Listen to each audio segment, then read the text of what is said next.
We're back at Chevy Chase Skate Park. I just filmed a video on my main channel coming here for the first time in, so long, years and years and years, and I'm back. But today is more of a raw session. I'm trying to get a couple of tricks that I would be really proud of, but I need to warm up. It's like early and I don't have that much energy at all. So let's see if we can warm up and even catch up to being able to do new hard tricks.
Truth is, I've been going pretty hard since I've gotten to California. I do not know how to pace myself. So we've been doing a lot, planning a lot, staying up late, trying to come up with new ideas. And it's only been a week and I feel like we've done so much. And then next week, I started using my schedule for the first time ever. I literally never used like the Google Calendar. That's what I meant, the calendar. And now it's just hectic. Like I'm looking at it and I'm like, holy crap, I have a filled week full of like spending time with people, which is a new thing for me, but it's exciting at the same time, trying to make videos with people and bigger ideas and new ideas.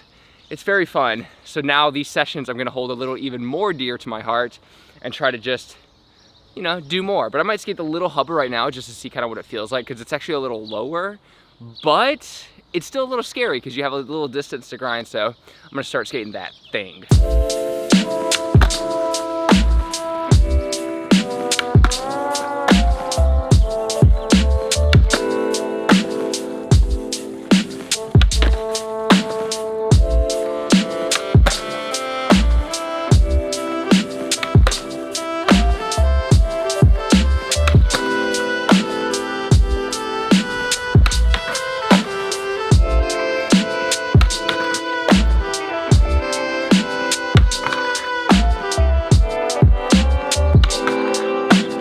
Even though I'm having so much fun, I keep tripping out that I'm in California. I'm like, this is Chevy Chase Skate Park. This is the skate park I see on Instagram all the time. And now this is just like a skate park that's somewhat close to me that I can just skate in the morning with no one around and loud cars in the background.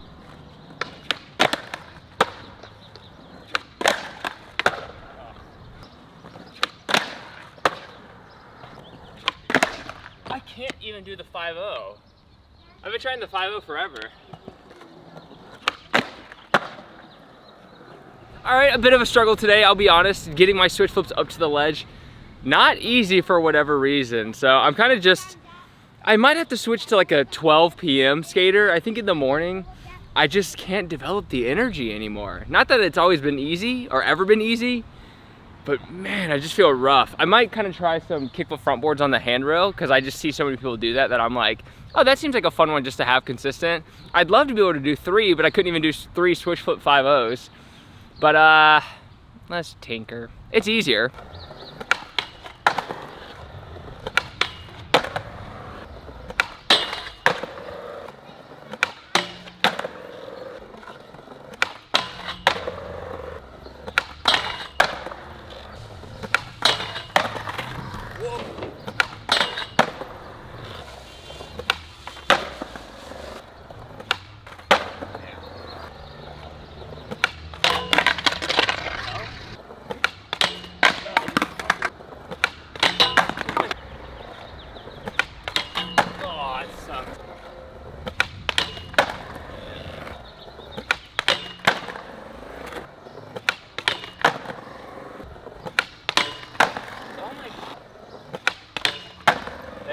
So that felt pretty good. It was funny because the kickflip front boards, I usually don't have as good as the switch flip back 5-0 type tricks.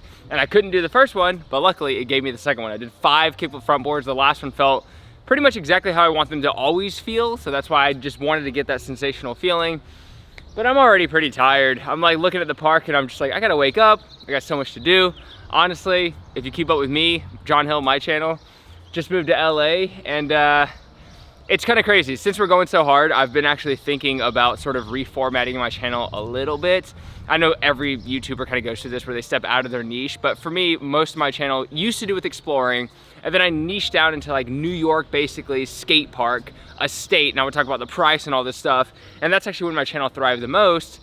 So I thought I might actually un-niche it down a little bit and probably do more broad, like, you know, look at a $2 million apartment in LA, or like do a story about someone who lives on minimum wage doing a certain type of job. Like, I'm more interested kind of in like the LA lifestyle. Might have to do with money because YouTube kind of thrives on that, but then having skating kind of work around that. So that's sort of been my goal on YouTube, and I'll be completely frank, I like skateboarding YouTube, but part of me feels like the culture of it, I think it's like time for kind of a new style of YouTube skateboarding that doesn't really match my style anymore. So to me, there are lots of areas on YouTube where the way that I make videos actually matches more in other niches.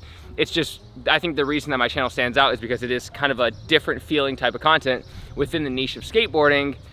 But I might just kind of step out of skateboarding because, I don't know, sometimes I love the community of skateboarding, and I obviously get along with skaters really well, but it's still sort of like an edgy type of activity, I think, once in a while. So you catch a lot of people maybe saying and doing things that I would find, I don't know about offensive, but just like immature. I think there's a lot of like immaturity in the skateboarding world, and I've always appealed to people who I think are interested in skating and not really like full on people who grew up skateboarding and skate every day and like, you know, skaters.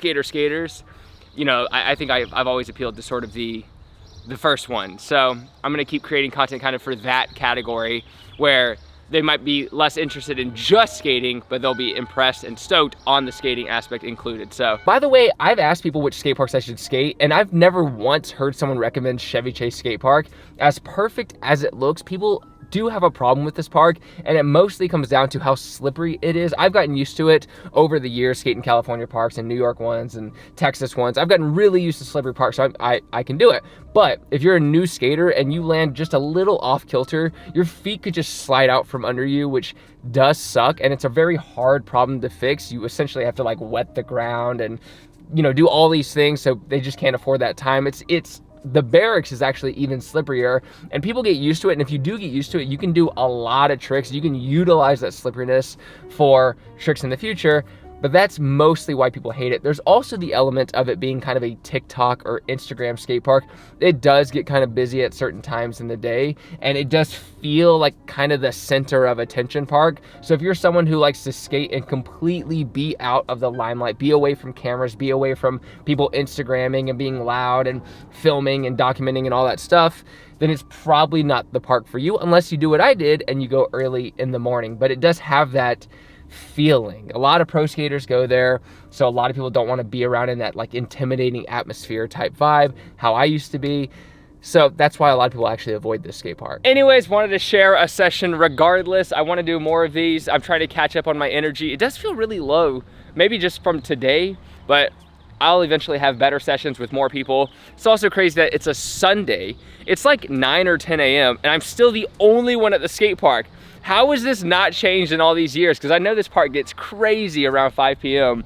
So I still have like my morning sessions to myself at pretty much any skate park. If I can skate this skate park, which is a really, really popular skate park this early with no one around, then, I mean, I'm stoked, clearly, because I like the solo sessions. Anyways, thanks so much for watching. I'll see you next time. I'm gonna do these videos a little more scarce because I'm working on my channel mainly, but every time I do have a session like this, I will film it. So thank you so much. Take care, progress daily, and keep killing it.